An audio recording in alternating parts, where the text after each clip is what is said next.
وننزل من القرآن ما هو شفاء ورحمة للمؤمنين ولا يزيد الظالمين إلا خسارا. بسم الله الرحمن الرحيم. الحمد لله رب العالمين والعاقبة للمتقين والصلاة والسلام على أشرف المرسلين سيدنا محمد وعلى آله وصحبه أجمعين. Assalamu alaikum hürmetli qarindaşlar. Programımızın növbetlik sanıda bir-biringlarninki g'aybatni qilmanglar degan oyat haqida to'xtalamiz. Cenab-ı Allah Sur Hujuratning 12-oyatida mundaq deydi: Ya eyyuhallazina amanu ijtanibu kaseeran minadh-dhanni inna ba'dadh-dhanni ismun wa la tajassasu wa la yaghtab ba'dukum ba'da ayuhibbu ahadukum an ya'kula lahma akhihi maytan fakarihtumuh wattaqullaha innallaha tawwabur rahim. Sadaqallahul azim. Bu ayet-i kerimning tercümesi: Ey iman etqanlar, nurg'ulg'an gumonlardan saqlaninglar. Ba'zi gumonlar gunohdir. Bir-biringlarninki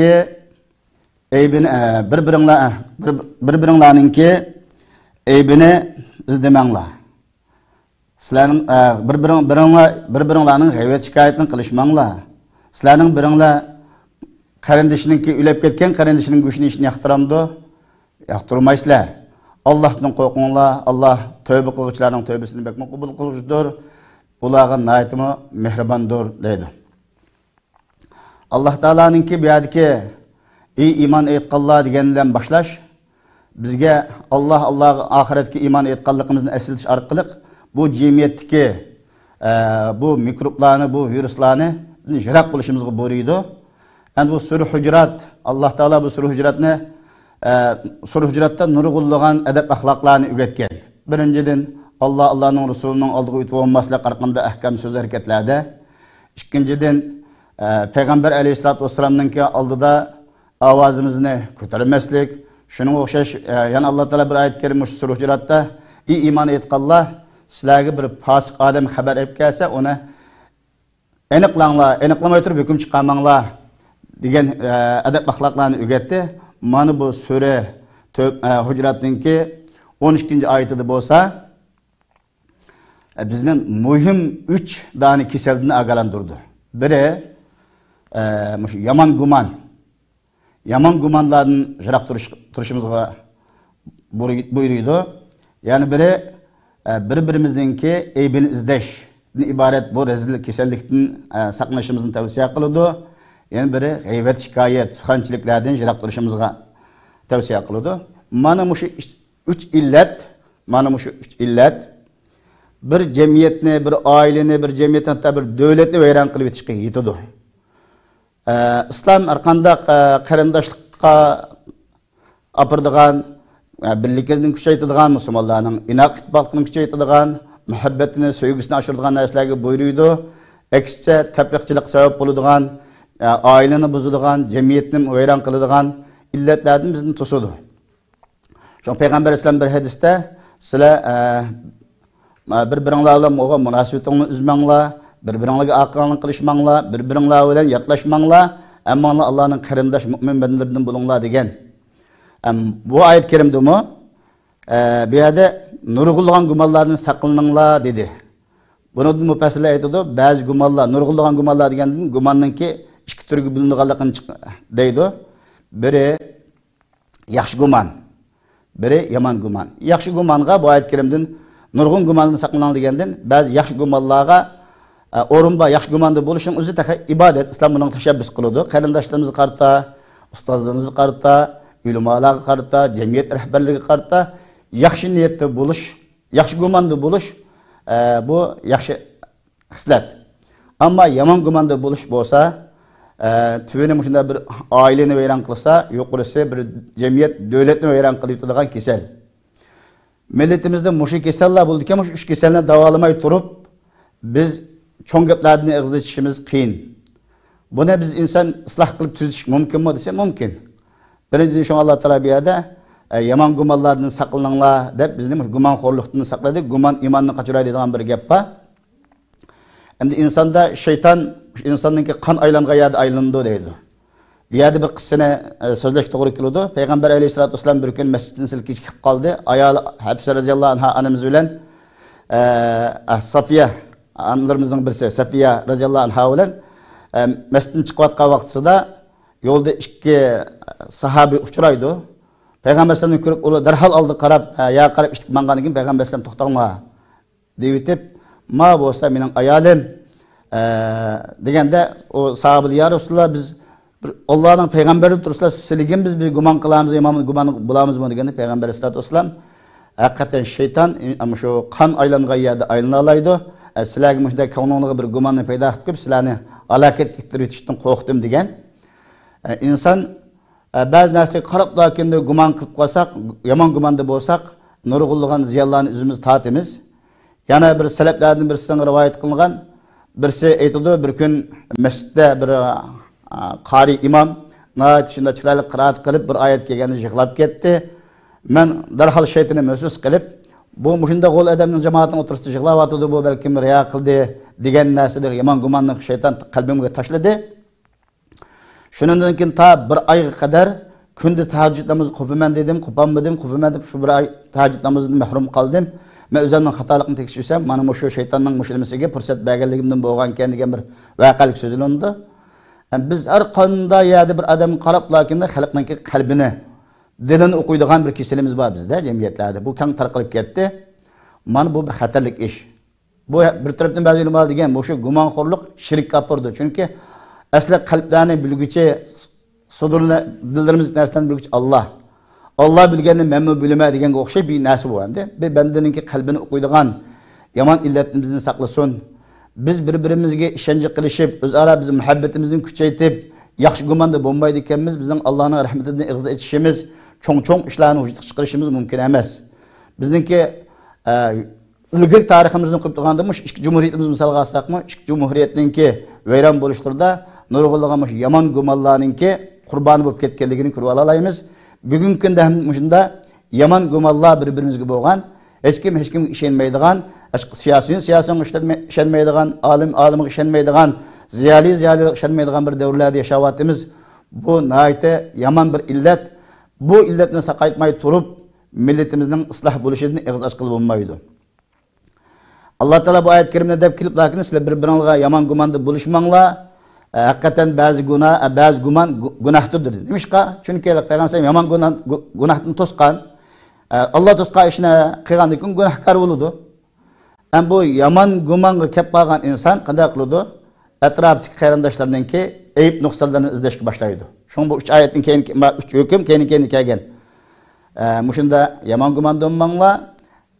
Mu'min qarindoshlaringlarninki cho ayıp nuqsanlarini izlamanglar deydi.